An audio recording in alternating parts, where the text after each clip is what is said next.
So who knows where the music comes from? Well, it comes from Peter and the Wolf. I remember it as clear as day. I was at school and they said we're going to do the school play. And guess what? I couldn't put my hand up fast enough because I wanted to be in the production of Peter and the Wolf. Well, I was unlucky because I ended up being the duck. And if you know anything about that, the duck got ate by the wolf. In the play, Peter was told by his grandma to stay in the garden and not go out of the garden. But he didn't listen. He didn't take it on board. Well, this is what this is all about. It's about listening to others out there on the internet. And we're going to talk about that naughty subject, the e-collar. So my question is quite simple. If you've never used an e-collar and learnt how to use an e-collar, how do you know whether an e-collar is a good thing or a bad thing? It's simple as that. Do you listen to folklore, fairy tales, or do you study the subject? Now, we've got a bit of a ding-dong going on at the moment. I'd rather it to be a good debate, but it's not. It's one-sided. I want to debate. He just wants to rubbish anybody who's ever used an e-collar.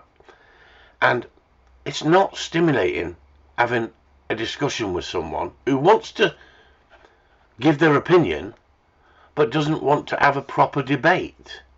If you've never used a tool and you have no idea how to use a tool, then surely you're letting yourself down and making yourself look rather silly by talking about a subject you have no understanding about.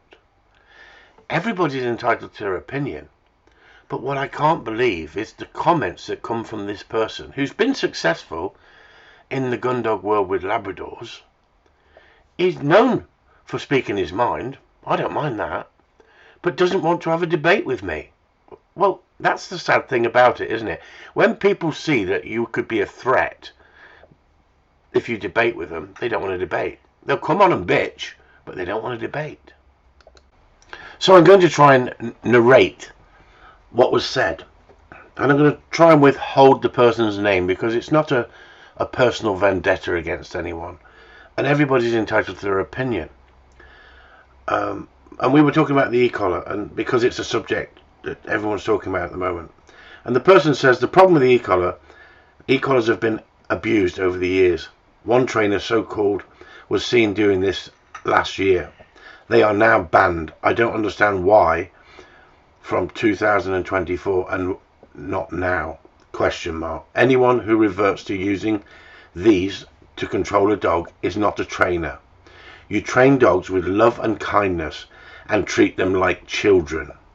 If I had to revert to such methods, I'd shoot myself. And he's not said that once.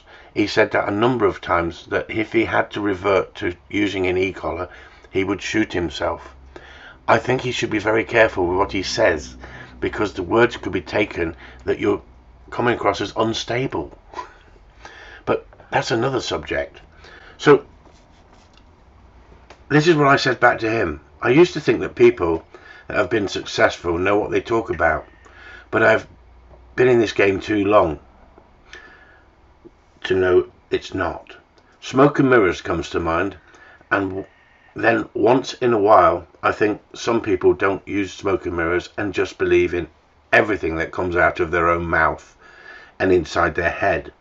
Must be a great space to be in if everything you say and do is true. The more you debate this subject tells me so much about yourself. I thank you for your continued comments on this subject. One minute you tell me there's no debate, there's nothing to debate, and then you make statements like you've just have made, that you train dogs like children. At that point, I just wanted to leave the auditorium. There was no point in continuing the discussion with this man. He has showed himself for what he really is. He hasn't got a freaking clue. It's a fine example of somebody who can be successful by training a dog, but it doesn't mean you know what you're talking about. We have more problems in this dog training world, not just in the gun dog world, but the dog training world, because people treat their dogs like children.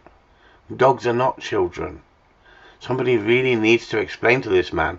But if you join Patreon, came over to Corleone Gundogs and Chris Upton on Patreon, we could educate him. But like I keep saying to you, books stand still in time. Successful trainers stand still in time if they've gained success and they're not still looking for wisdom and knowledge.